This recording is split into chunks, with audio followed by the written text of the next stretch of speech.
Bonjour, alors voilà, je continue. Alors, j'ai été arrêtée, quelqu'un frappait à la porte. Alors ici, j'ai fait ma petite filière pendant ce temps-là. Alors là, il faut s'assurer que ça soit bien décollé. Alors, tout simplement, j'ai pris la petite bande derrière, j'ai taillé mon cercle, j'ai bien ajusté les côtés. Je me suis assurée que mon papier ici allait suffisamment en bas, ici pour cacher. Je l'ai collé et puis j'ai mis ce petit morceau-là. Et puis j'ai mis ma colle derrière, même chose, à 1,5 cm environ des côtés. Et j'ai tout collé. Là-dessus, j'avais maté avant. Et puis, comme je disais à tous les autres projets, que quand vous avez à faire une interaction ici, il faut absolument finir ici parce qu'on a une petite tache parisienne qui paraît ici. Alors, à cause d'elle, vous voyez ici. Alors, à cause d'elle, on doit s'assurer que tout ça est fait et que la petite attache est là pour qu'on puisse mettre notre papier et faire notre interaction ici. Alors, je suis rendue là. Alors, celle-là, comme je vous disais, j'avais l'intention d'arrêter la vidéo parce que c'est assez long à faire. Alors, je vais avoir 3 pochettes avec une fiche de classement à l'intérieur. Alors, ce que j'ai fait, c'est que j'ai pris ma feuille de 21,6 par 28. Je vais prendre des 30-30 comme vous voulez, vous allez tailler dedans, de toute façon, c'est la même chose. J'ai mesuré ici un peu moins, environ, je dirais peut-être 1 cm de moins, je veux dire. Un peu moins que ça, 5 mm. Ouais, 5 mm de moins large que ma carte ici, ma page. J'ai fait une marque et je vais couper 3. Ici, est-ce que j'en ai suffisamment pour 3? J'aurais aimé en avoir 3, mais bon. Alors, 3 de la même largeur, tout simplement. 3 bandes pareilles. Mais avant de faire ça, c'est vrai, j'avais fait une marque ici avec une flèche. Alors, pour s'assurer qu'on ait la même hauteur, ce qu'on peut faire, avant de couper, n'importe quand on a des choses à faire en répétition, la même chose, et qu'on doit couper, alors je recommande de faire votre ligne de pliure avant, tout simplement. Alors, vous êtes assuré qu'elles sont toutes faites, toutes égales. Alors maintenant, je vais pouvoir couper. Alors, j'aurais pu choisir de couper un tiers, un tiers, un tiers, mais je crois que ce ne sera pas tout à fait suffisamment large. Si vous avez 30-30, vous avez suffisamment parce que vous avez 10 cm. X 3. Vous voyez, celle-là est trop petite, alors je vais m'en couper une autre. Pas le choix. Je vais pouvoir me prendre une autre feuille. Alors là, j'ai pas compté combien de feuilles. Souvent, les gens me demandent combien vous avez pris de papier pour faire ça. Là, ça dépend combien vous en faites. Là. Mais je dirais peut-être si vous avez 5 feuilles, vous devriez être bon pour faire un petit folio. Les feuilles de base. Imprimé, je ne sais pas, je n'ai pas utilisé, je n'ai pas fait encore. Voilà. Alors celle-ci, je vais devoir faire ma ligne de pliure aussi. Au même endroit. Alors dans ce temps-là, ce que vous faites, c'est que vous les mettez côte à côte, bien égales. Et puis, vous faites la ligne comme ceci. C'est une autre façon de faire. Bon. Parce que moi, j'ai décidé que c'était à la hauteur. Je trouvais que c'était suffisant parce qu'on en a 3 à mettre. Ils vont être comme ça. Alors, j'ai pensé que la hauteur ici serait suffisante parce qu'on n'a pas un grand espace. Alors là, ce qu'on fait, on va les plier, tout simplement. Alors, on va les faire plus simple là, que quand je fais les fiches de classement avec l'arrière poinçonné de la façon comme les fiches qu'on achète au magasin. Alors, comme vous le savez, j'utilise ma petite perforatrice We Are Memory Keepers Envelope Punch Board, alors la poinçonneuse pour faire des enveloppes. Puis on peut faire aussi, alors ça fait la petite coche ici, alors on peut faire aussi des fiches de classement. Alors, si vous ne l'avez pas ça, mais vous avez des fiches de classement à la maison, alors vous n'avez qu'à décalquer le petit onglet. Peut-être pas le faire aussi large que eux, mais sinon, vous pouvez avoir 3. Hein. On en a une sur chaque. Une à gauche, une au centre, une à droite. Mais c'est ça, vous pouvez toujours le faire de cette façon. Alors, moi, je vais couper tout simplement. Je vais juste faire le devant. L'arrière va être juste droit. Alors, ça va être différent un petit peu. C'est plus simple. C'est la façon plus simple pour faire les fiches de classement. C'est pas aussi correct que celles qu'on achète en magasin, mais c'est pas obligatoire que ce soit comme ça. Alors, vous les faites comme vous voulez. Alors voilà, j'ai mes 3. Alors là, ce que je vais faire, alors avec, je vais en reparler un petit peu, c'est pour ça que j'ai gardé la vidéo complète pour ça. Alors ici, quand vous avez un poinçon, c'est bien de regarder derrière, voir qu'est-ce que c'est qui poinçonne. Ça nous fait mieux comprendre qu'est-ce qu'on fait. Alors, vous voyez ici, la courbe qu'il y a ici, c'est ça que ça va faire finalement. Alors moi, ce que j'aime bien faire, c'est d'avoir sur le côté, avoir la petite courbe comme ceci. Premier. Et ensuite, on mesure où est-ce qu'on voudrait l'avoir. Alors moi, je vais le mettre à 4 cm. Alors je mets ma carte ici à 4 cm et je vais poinçonner, tout simplement. Alors ça me donne ceci, il va me rester à couper ça. Alors je n'irai pas moins large que ça, sinon ça fait un petit onglet trop petit, il n'y a même pas d'espace à marquer, à écrire quoi que ce soit. Alors je fais ça, j'en fais une autre identique. Je la fais comme ceci. Alors là, j'avais fait sur le pli comme ça, là je la fais sur le pli comme ça, pour qu'elle se trouve être à droite complètement. Ensuite, on fera celle du centre. Alors, tout juste, quand j'ai poinçonné, je me suis assurée que le côté de mon papier arrive tout juste au centre de l'espace qu'il y a ici, que ça fasse la bonne courbe ici, pas que ça revienne plus loin. Sinon, ça fait une courbe qui revient, et puis ça fait accrochant, alors c'est pas l'idéal. Il faut vraiment aller au centre. D'ailleurs, je me suis mis une petite marque ici, pour que je sache où est le centre. Surtout quand je commençais, je ne connaissais pas beaucoup la perforatrice, alors il fallait que je me fasse des petites marques pour des repères. Alors là, on a celle de gauche, celle de droite. Et puis celle du centre. Alors, on fait tout simplement au centre. Alors moi, ce que je fais, c'est que je trouve le centre de mon papier, ici. Alors, c'est un tout petit peu moins que 10 cm. Alors ça, c'est le centre ici.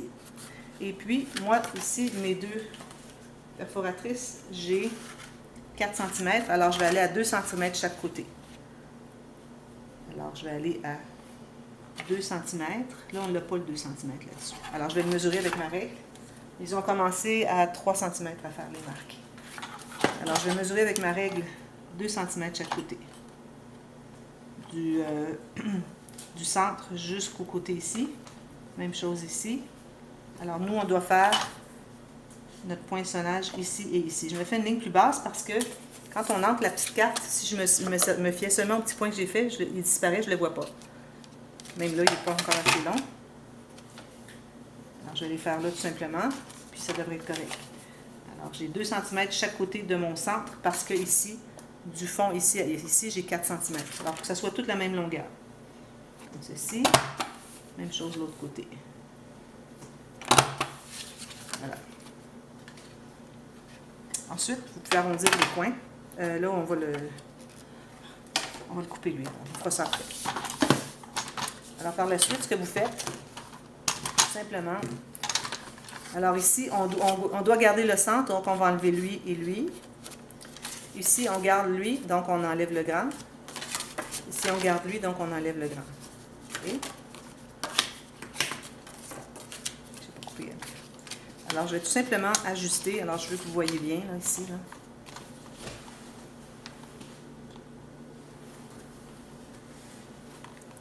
Alors, je vais l'ouvrir comme ceci. Alors, je vais ajuster ma lame, qu'elle arrive tout juste au centre, au fond de la courbe qui est ici, là. Ma lame doit arriver tout juste au fond ici. Alors, ce que je fais, c'est que je le place. J'ai un petit fil de métal ici. Alors, si jamais, je veux le rappeler, là, si jamais vous achetez une nouvelle planche, il faut toujours choisir celle qui a le fil de métal qui dit exactement à quel endroit on va couper.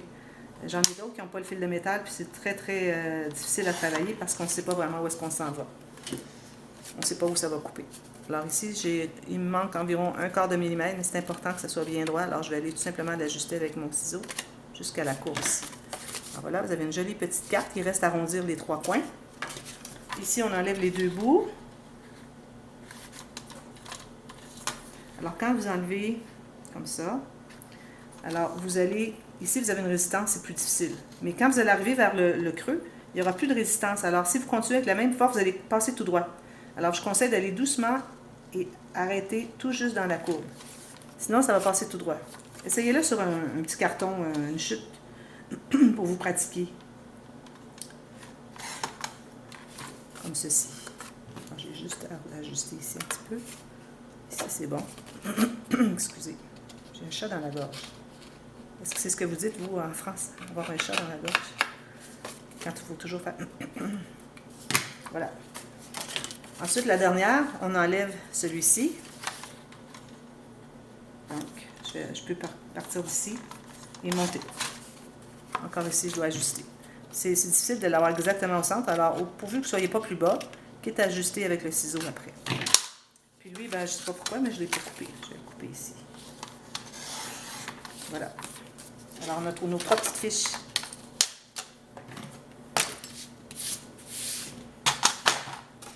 Alors, moi, je vais arrondir ou bien avec la perforatrice ou bien avec votre chose de coin ici. C'est la même chose. Alors, moi, je vais prendre lui. Parce que je vais avoir toute la même chose que...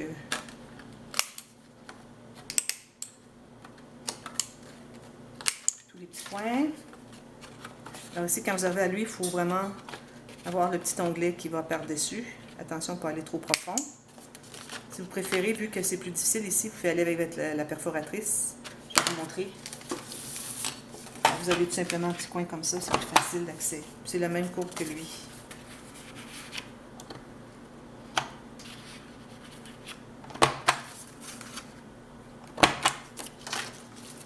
Puis la dernière.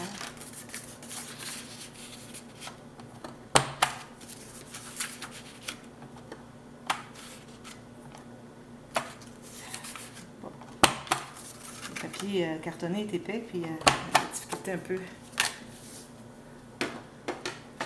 Bon, alors là j'ai mes 3 fiches. Maintenant, ce que je fais, je vais tout effacer mes marques. Alors là, il vous reste à mater tout ça.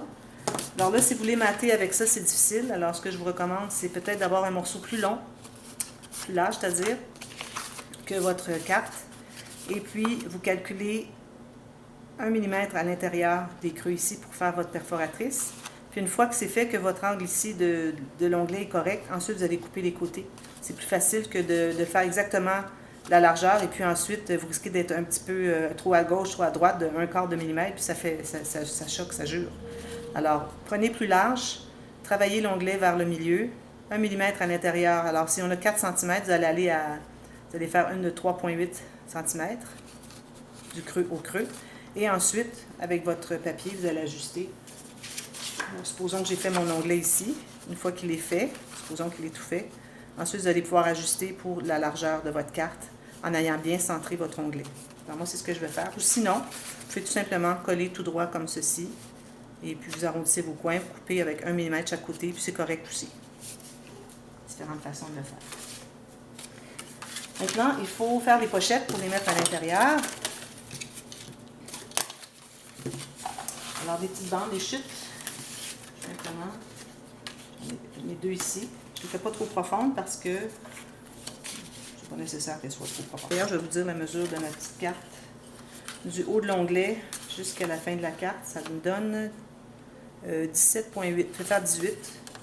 Puis ici, j'ai 10 cm. J'ai 9,8. Je vais faire 10, ça entrerait ici. Mais ça serait un peu juste. Ça serait correct. Okay. Alors, vous avez une feuille 30-30, vous taillez 3 bandes de 10 cm. Alors là, je me prends une chute.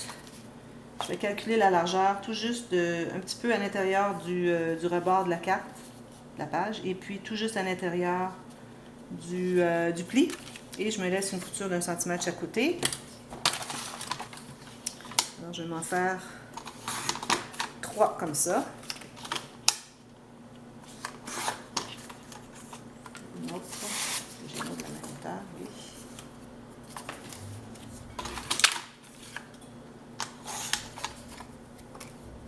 Voilà.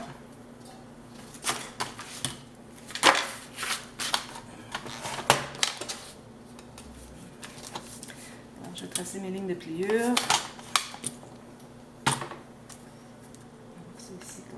C'est important d'aller vraiment sur la ligne que vous avez tracée. Si vous allez à l'intérieur, ça va devenir trop petit. Puis si vous allez à l'extérieur, ça va être trop grand. J'ai dû couper parce que je les avais faites qui étaient trop petites. Puis celle-là ici, comme ça. Idéalement, si on avait pu avoir une grande feuille, tracer les lignes et puis ensuite couper, ça aurait été l'idéal.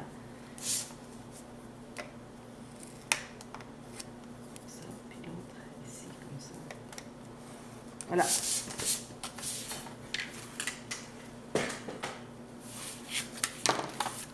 je vais plier, je vais regarder comment est-ce que ça fonctionne pour entrer la carte. Comme ceci. Alors, vous voyez, ça entre bien. Tout à l'heure, j'arrivais trop juste. J'ai dû recommencer. Alors ici, la façon qu'on va faire, on va avoir 3 niveaux. Alors on commence par le plus haut, et puis ensuite on met celle ici, et puis la dernière en bas. Alors on va se faire des marques. Premièrement, on va vérifier quelle hauteur peut être celle de plus haut pour que notre fiche entre bien au fond, comme ceci. Alors on doit se garder, je dirais, ici en haut 1 mm, et en bas ici, je vais me faire une marque environ 5 mm, parce que la colle qu'on va mettre va faire que la carte n'entrera pas si on le met trop bas, trop haut. Alors elle va aller ici.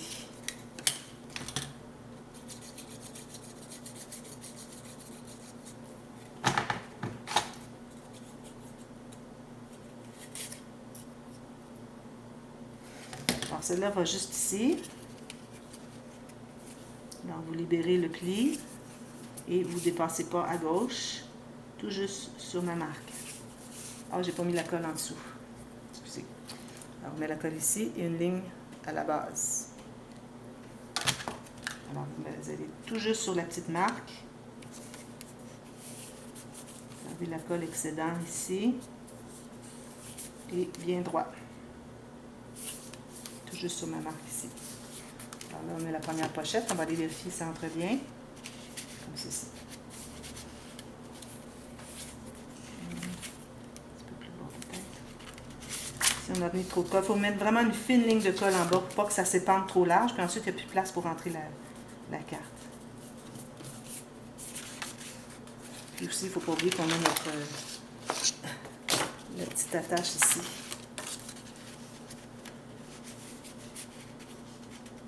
Ça rentre juste bien. Alors, j'ai comme 3 mm finalement de colle. OK.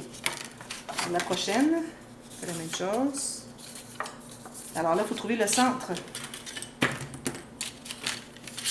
de l'espace qui reste. Alors ici, j'ai 6, je ne vais pas me rendre tout à fait en bas, 6 cm. Alors ici, et 3 cm. Ça va être là où est-ce qu'on va mettre nos autres cartes.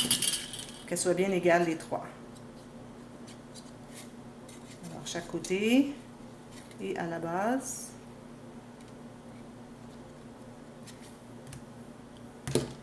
Très fin, vous voyez, très très fin à la base. Alors on colle ici sur le côté par-dessus l'autre et tout juste sur notre petite marque et bien égale ici. Je trouve que ma pochette n'est pas égale. Petite différence. Ça plie, pas de problème. Alors bien droit, comme ceci. Et on fait la même chose pour la troisième. Je vérifie si elle est bien droite. Avec l'autre, oui. Alors, chaque côté ici. Ici, on va devoir biseauter à la base parce qu'on est en bas. On va voir si ça dépasse, puis c'est pas bon. Celles-là, on ne les voit pas, elles sont cachées par l'autre poche, mais celle d'en bas, on la voit. Alors, une fine ligne ici, si j'en ai trop. Et tout simplement sur ma ligne marque que je me suis faite. Alors ici, vous avez 3 petites pochettes pour les fiches de classement. Alors ça peut servir à mettre des petits papiers, des petits billets, des petits timbres, dépendamment de ce que la personne peut mettre à l'intérieur. Alors moi, je fais ça pour des enfants, mais ça peut être pour n'importe quelle occasion. Hein.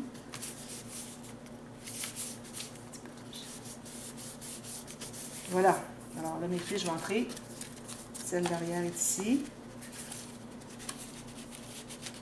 Donc, tout juste ici. Celle du centre ici. Et celle de gauche ici. Alors, tout ça maté, ça va faire vraiment bien joli. Puis, il reste l'espace pour mettre des choses.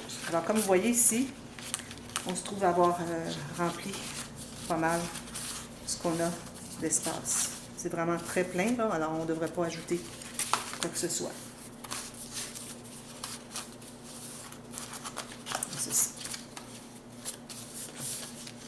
Alors, on se trouve avoir 2 choses qu'on peut mettre, on peut ajouter des choses à l'intérieur. Alors là, ça risque d'être un peu trop. Voilà. À moins que les gens mettent juste quelques petites choses. Ou ce qu'on peut faire, c'est qu'on peut enlever lui carrément. C'est ce que je vais faire.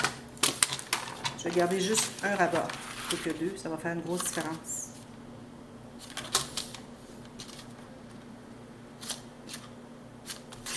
Voilà. C'est beaucoup mieux. S'il vous reste à mettre la petite ficelle ici, alors comme la technique que je vous dis, je vous mets encore la vidéo dans la boîte de description, le lien pour la vidéo comment fabriquer ça ici avant de faire nos interactions ici, et aussi comment attacher la ficelle et mater ici. Alors je le mets à chaque vidéo, comme ça vous allez pouvoir voir comment fabriquer cette étape. Bon. On pourrait faire juste un petit rabat ici qui va compléter l'espace ici, juste pour garder les choses à l'intérieur. C'est probablement ça que je vais faire. Alors, si je plie ici, à ce moment-là, je n'ai pas besoin du gousset. Alors, je vais tout simplement couper ici. Puis, on peut faire un espace journaling. Alors, je vais couper ici. J'ignore le gousset ici. Alors, quand je vais mater par-dessus. Je n'ai pas besoin du gousset ici. Je n'ai rien à l'intérieur. Et puis, ici, la même chose. Je vais mater. Alors, en matant par-dessus le pli, il ne se pliera plus. Alors, ici, on compte tout simplement l'espace. Et puis, c'est parfait. Alors, voilà. C'est le numéro 6. Alors, j'espère que vous avez bien aimé. Et puis, moi, je vais tout finir ça. Et puis, je vous viens avec le dévoilement. Vous allez l'avoir vu avant. Mais moi, je vais le faire après. Et puis, j'espère que vous allez avoir aimé. Et puis, je trouve que c'est vraiment des projets pour les très, très débutants. C'est facile. Ça vous montre comment calculer les goussets. Toutes sortes de petites techniques intéressantes. Alors, une fois que vous avez fait ces 6-là, je pense que vous allez être prêt à faire des petits albums faciles dans mes tutos. Alors, allez voir les playlists pour trouver les projets faciles. Et puis, demandez-moi des questions si vous avez quelques questions, que ce soit questions techniques pendant que vous travaillez. Je vais toujours être là pour vous aider. Rappelez-vous que je suis au Canada, alors la nuit, moi je dors. Quand vous êtes le jour, moi je dors, alors peut-être qu'il va y avoir un petit délai. Alors, en fin d'après-midi, là, je peux vous répondre à peu près instantanément. Mais le matin, votre matin à vous, moi je dors encore, alors c'est la nuit pour moi. Alors, merci beaucoup d'avoir regardé. Et puis, n'oubliez pas de vous abonner si vous voulez voir d'autres projets. J'ai encore plusieurs autres projets faciles qui s'en viennent pour les débutants. Puis, il y en a aussi des plus difficiles pour ceux qui veulent avoir un petit peu plus de défis. Alors, merci. Et puis, je vous revois la prochaine fois. À la prochaine. Bye bye. Merci.